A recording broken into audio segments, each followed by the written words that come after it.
Hello पिला माने मध्यपर इतिहास शिक्षादान को तुम स्वागत करुछि। पिला माने पूर्व श्रेणी आम रूस विप्लवर प्रथम पर्याय फेब्रुआरी विप्लव विषय आलोचना करथिले। तेबे आस से पूर्व विषय आधारित किछि पूर्व ज्ञान को मन पकाइबा। पिला माने कहिलो प्रथम डुमा केबे गठन करा जायथिला? हाँ पिला माने प्रथम डुमा 1906 मसीहा मे मास 6 तारिख रे गठन करा जायथिला। अच्छा कहिलो द्वितीय निकोलासଙ୍କ पत्नी नाम कौन थिला? ठीक पिला माने द्वितीय निकोलासଙ୍କ पत्नी नाम थिला जारीना अलेक्जेंड्रा। आ रास्पुटिन प्रकृत नाम कौन थिला? हाँ पिला माने रास्पुटिन प्रकृत नाम थिला ग्रिगोरी एफिमोविच। अच्छा कहिलो रूस विप्लवर विप्लव माने केउ दिन कामचला सरकार गठन करथिले? ठीक अच्छे पिला माने रूसियार विप्लवी माने 1917 मसीहा मार्च मास 12 तारिख रे कामचला सरकार गठन करथिले। तेबे आस आजिर विषय आलोचना करिबा। पिला माने फेब्रुआरी विप्लव माने विजय लाभ करथिले ओ रूसिया रे जार शासन हटाई एक कामचला सरकार गठन करथिले। एई विप्लव रे मुख्य भूमिका ग्रहण करथिले कृषक, श्रमिक और गरीब जनसाधारण, किंतु एहार शासन क्षमता मध्यवित्त श्रेणी का हाथ में न्यस्त रहिला। आउ ए जो कामचला सरकार थिला से तीनोटी दल एक मिलित सरकार थिला एवं एहार मुख्य थिले प्रिंस लोभोव। पिला माने देखि पारथुबो ए होचंदी प्रिंस लोभोव जे कि ए कामचला सरकार रो मुख्य थिले। ए नूतन सरकार सांविधानिक कार्यकारिता उपरे विश्वास थिला। एही सरकार क्षमता को आसीबा परे केतक गुरुत्वपूर्ण संस्कार घोषणा करथिले। आस जानिबा से संस्कार गुडी को कोन कोन थिला।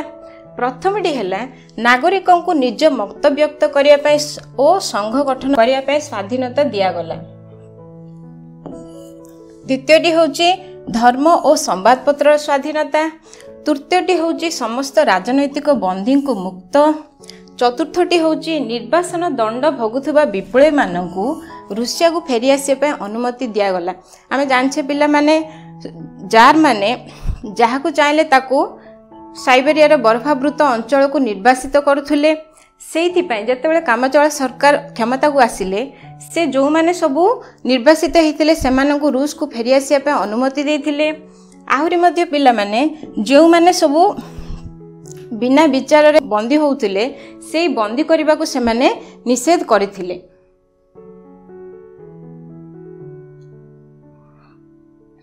आहुरी मध्ये एक नूतन संविधान गठन पय घोषणा करथिले। प्राप्त वयस्क भोटदान अधिकार प्रथा घोषणा करागला। एहा द्वारा रूसवासी कोन कले निजर प्रतिनिधि को निजे भोट दे बाछिबार अधिकार पाइले। ता सहित जो ज्यू संप्रदायर लोक माने थिले से माने रूस रो जार शासन समय अत्याचारित होउथिले। आउ कामचला सरकार क्षमता को आसीबा परे से मानकर राजनैतिक, सामाजिक, सामरिक अधिकार प्रदान करथिले।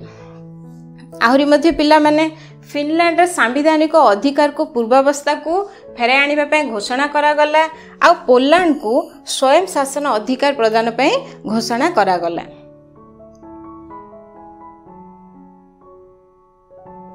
पिला माने एते उदारनीति सत्वे मध्य एई कामचला सरकार बेसी दिन तिष्ठि रही पारि नथिला।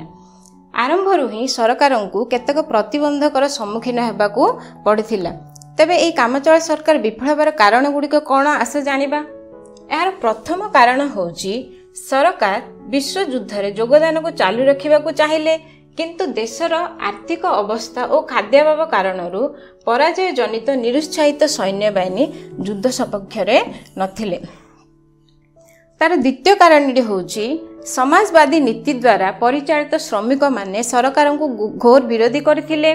आ श्रमिक सैन्य माने तांकर जो संगठन थिला सोवियत एवं ए उदार सरकार तांको दुईटी मध्यरे आदर्शगत पार्थक्य को जानी पारिथिले एवं सरकारंकर जो अनुपयुक्ति कार्यशैली थिला ताहाको मध्ये सेमाने विरोध करुथिले। आ तार तृतीय कारणटी हैला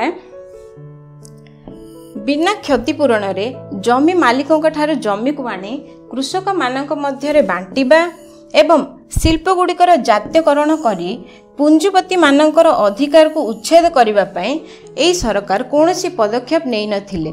ସେଇଥିପାଇଁ ସେମାନେ ସରକାରଙ୍କୁ ବିରୋଧ କରିଥିଲେ।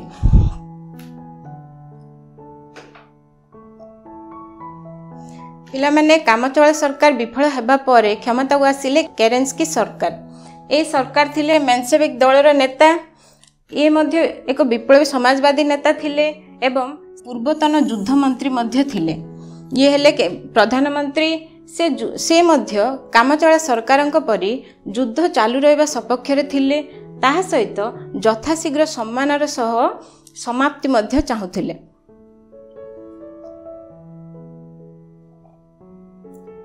କେରେନ୍ସ୍କି ସରକାର ରୁଷିଆର ସୈନ୍ୟମାନଙ୍କ ମଧ୍ୟରେ ସାହସ ଓ ମନୋବଳକୁ ଦୃଢ଼ କରିବାକୁ ଉଦ୍ୟମ କରି ବିଫଳ ହୋଇଥିଲେ, କାରଣ ସେମାନେ ବୋଲସେଭିକ୍ ଆଦର୍ଶରେ ଅନୁପ୍ରାଣିତ ହୋଇଯାଇଥିଲେ ଏବଂ ଯୁଦ୍ଧ କରିବା ପାଇଁ ଆଗ୍ରହୀ ନଥିଲେ। ଅନ୍ୟ ପକ୍ଷରେ ଜର୍ମାନୀର ଯେଉଁ ସୈନ୍ୟମାନେ ଥିଲେ ସେମାନେ କ୍ଷିପ୍ର ଗତିରେ ରୁଷିଆ ଆଡ଼କୁ ଅଗ୍ରସର ହେଉଥିଲେ। ଏହି ସମୟରେ ରିଗା ସହରକୁ ଜର୍ମାନୀ ମାନେ ଅଧିକୃତ କରିସାରିଥିଲେ, ଯାହାକି ପେଟ୍ରୋଗ୍ରାଡ୍ ସହରକୁ ବିପଦ ସୃଷ୍ଟି କରିଥିଲା। ସୈନ୍ୟମାନଙ୍କର ଯେ ଲଗାତାର ପରାଜୟ ଥିଲା ତାହା ରୁଷବାସୀଙ୍କ ମନରେ ଅସନ୍ତୋଷ ସୃଷ୍ଟି କଲା। ଆଉ କେରେନ୍ସ୍କି ସରକାର ଏହାର ମୂଳ ଉଦ୍ଦେଶ୍ୟ ପୂରଣ କରିବା ଦିଗରେ ବିଫଳ ହୋଇଥିଲେ। ପିଲାମାନେ, କେରେନ୍ସ୍କି ସରକାର ରୁଷବାସୀଙ୍କର ମୂଳ ଉଦ୍ଦେଶ୍ୟ ପୂରଣ ନ କରିବାରୁ ସେମାନେ ଆଉ ଏକ ବିପ୍ଳବ କରିବା ପାଇଁ ଆଗେଇ ଆସିଥିଲେ, ଯାହାକୁ କି ଆମେ କହିବା ଅକ୍ଟୋବର ବିପ୍ଳବ। ଏହା ଦ୍ୱିତୀୟ ପର୍ଯ୍ୟାୟରେ ଆରମ୍ଭ ହୋଇଥିଲା। ଏହା ଲେନିନ୍ଙ୍କ ନେତୃତ୍ୱରେ ବୋଲସେଭିକ୍ ଦଳ ଦ୍ୱାରା ସଂଗଠିତ ହୋଇଥିଲା। ଏଥିରେ ମୁଖ୍ୟ ଭୂମିକା ଗ୍ରହଣ କରିଥିଲେ ଲେନିନ୍, ଆଉ ସେ ମଧ୍ୟ ଏହି ବିପ୍ଳବର କର୍ଣ୍ଣଧାର ଥିଲେ। ବିପ୍ଳବର ସଫଳତା ପରେ ବୋଲସେଭିକ୍ ଦଳ ରୁଷିଆର କ୍ଷମତା ଦଖଲ କରିନେଲା। ସେଇଥିପାଇଁ ଏହି ବିପ୍ଳବକୁ ବୋଲସେଭିକ୍ ବିପ୍ଳବ ମଧ୍ୟ କୁହାଯାଏ। ତେବେ ଜାଣିବା ପିଲାମାନେ, ଲେନିନ୍ କିପରି ଅକ୍ଟୋବର ବିପ୍ଳବର ନେତୃତ୍ୱ ନେଇଥିଲେ। ଲେନିନ୍ 1900 ମସିହାରେ ନିର୍ବାସନ ଦଣ୍ଡରୁ ମୁକ୍ତି ପାଇଥିଲେ। 1900 ମସିହାରେ ନିର୍ବାସନ ଦଣ୍ଡରୁ ମୁକ୍ତି ପାଇଥିଲେ। ସେ 17 ବର୍ଷ ବ୍ୟାପୀ ରୁଷର ବିଭିନ୍ନ ଦେଶରୁ ରୁଷବାସୀମାନଙ୍କୁ ରାଜତନ୍ତ୍ର ବିରୋଧରେ ପ୍ରେରଣା ଦେଉଥିଲେ। ଫେବୃଆରୀ ବିପ୍ଳବର ସଫଳତା ପରେ ସେ 1917 ଏପ୍ରିଲ 16 ତାରିଖରେ ସ୍ୱିଜରଲ୍ୟାଣ୍ଡରୁ ରୁଷିଆର ପେଟ୍ରୋଗ୍ରାଡ୍ ସହରଠାରେ ଆସି ପହଞ୍ଚିଥିଲେ ଏବଂ ସେଇଠି ସେ ବିପ୍ଳବୀମାନଙ୍କୁ ପ୍ରତ୍ୟକ୍ଷ ନେତୃତ୍ୱ ଦେଇଥିଲେ। ଆଉ ତାଙ୍କ ଆଦର୍ଶରେ କୃଷକ, ଶ୍ରମିକ ଓ ସୈନିକମାନେ ଉତ୍ସାହିତ ହୋଇଥିଲେ ଏବଂ ଲେନିନ୍ଙ୍କ ନେତୃତ୍ୱ ପ୍ରତି ବିପୁଳ ସମର୍ଥନ ଜଣାଇଥିଲେ।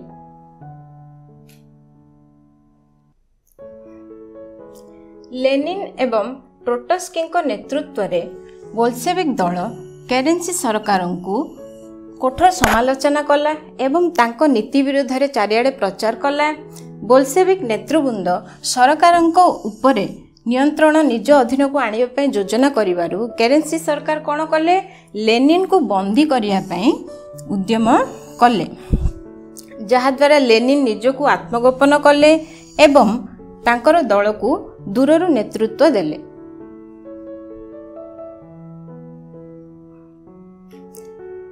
ତେବେ ଜାଣିବା ପିଲାମାନେ, ଏହି ବିପ୍ଳବ କିପରି ସୂତ୍ରପାତ ହେଲା? ଏହା 1917 ମସିହା ନଭେମ୍ବର 7 ତାରିଖରେ ବୋଲସେଭିକ୍ ମାନେ ପେଟ୍ରୋଗ୍ରାଡ୍ ସହରର ରେଳ ଷ୍ଟେସନ, ସାମରିକ ଦୁର୍ଗ, ଟେଲିଗ୍ରାଫ, ଟେଲିଫୋନ କାର୍ଯ୍ୟାଳୟ ଆଉ ଅନ୍ୟାନ୍ୟ ସରକାରୀ କାର୍ଯ୍ୟାଳୟକୁ ଅକ୍ତିଆର କରିନେଲେ। ତାହା ସହିତ ସୈନ୍ୟମାନଙ୍କର କାର୍ଯ୍ୟାଳୟ ମଧ୍ୟ ଅଧିକାର କରିନେଲେ। କାମଚଳା ସରକାରଙ୍କ କାର୍ଯ୍ୟାଳୟ ଅବସ୍ଥିତ ଥିବା ଜାରଙ୍କ ଶୀତକାଳୀନ ପ୍ରାସାଦକୁ ମଧ୍ୟ ଅଧିକାର କଲେ, ଯାହାଦ୍ୱାରା କେରେନ୍ସ୍କି ସରକାର ଛଦ୍ମବେଶରେ ଅଜଣା ସ୍ଥାନକୁ ପଳାୟନ କଲେ।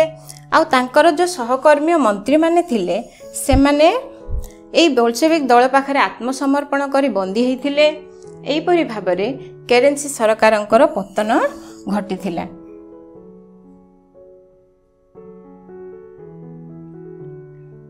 ପିଲାମାନେ, ରୁଷ ବିପ୍ଳବ ସମୟରେ ପ୍ରଚଳିତ କ୍ୟାଲେଣ୍ଡରରେ ନଭେମ୍ବର 7 ତାରିଖ ଥିଲା ଅକ୍ଟୋବର 25 ତାରିଖ।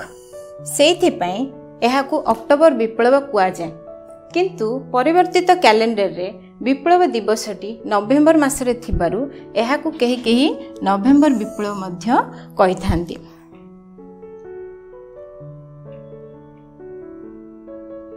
जेतेबेले बोल्शेविक दल रे नेता लेनिन क्षमता को आसिले से रूस रे सोवियत साधारणतंत्र प्रतिष्ठा करथिले।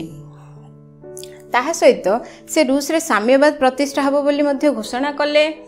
पेट्रोग्राड सहर ठारे सभ्य सदस्य मानक द्वारा 3टी आदेशनामा जारी करथिले। से आदेशनामा कौन जानिबा? गोटे होची युद्धरत राष्ट्र मानक सह शांति स्थापन करिबा। द्वितीयटी हला जमी व्यवहार अधिकार कृषक मानक दबा। तृतीयटी हला शिल्प कारखाना गुड़ी करे उत्पादन परिचालना क्षमता श्रमिक मानक देबा। जो नूतन सरकार गठित हैला रूसिया रे तार प्रधानमंत्री हेले लेनिन आउ ट्रोट्स्की हेले वैदेशिक व्यापार मंत्री।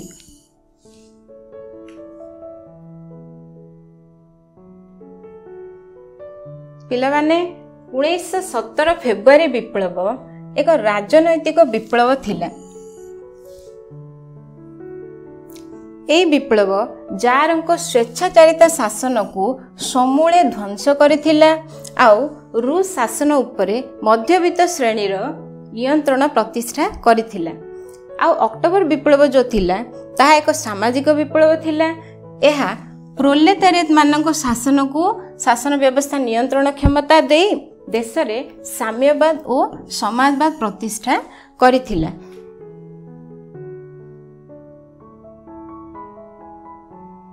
तो पिला माने आज आमे कौन शिखिले? आमे शिखिले कामचला सरकार और एहार विफलता, केरेंसी सरकार और एहार विफलता, अक्टोबर विप्लव, बोल्शेविक दल और लेनिन को नेतृत्व।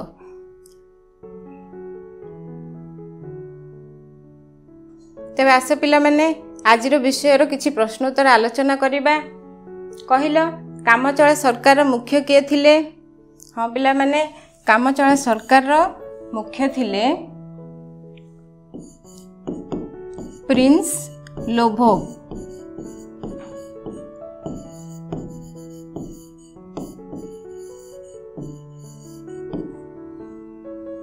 अच्छा कहिलो केरेंस्की केउ दलर नेता थिले?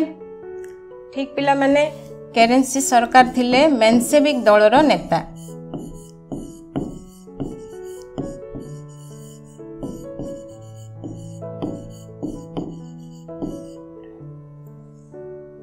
कहिलो लेनिन केउ विप्लवर नेतृत्व नेथिले? ठीक पिला माने लेनिन नेथिले अक्टोबर विप्लवर नेतृत्व।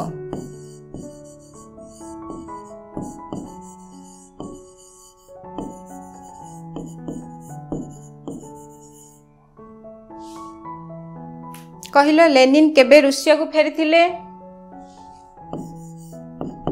ठीक पिला माने लेनिन रूसिया को फेरिथिले 1917 एप्रिल मासरे।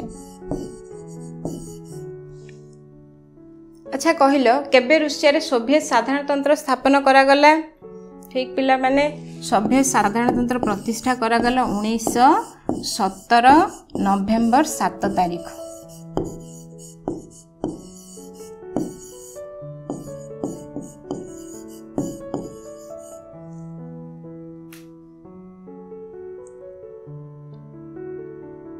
शून्य स्थान पूरण कले पिला माने केउ मसिया रे लेनिन निर्वासन दंडर मुक्ति पाइथिले? ठीक 1900 मसिया रे लेनिन निर्वासन दंडर मुक्ति पाइथिले। एबे कहिलो अक्टोबर विप्लव को देश विप्लव कुआ जाए? ठीक पिला माने अक्टोबर विप्लव को बोल्शेविक विप्लव मध्य कुआ जाए।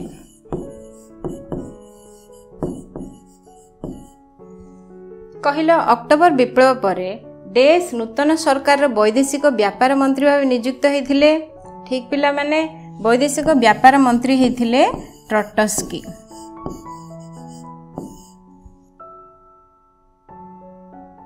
ताहले पिला माने आजि पय एतिकी। Bye bye.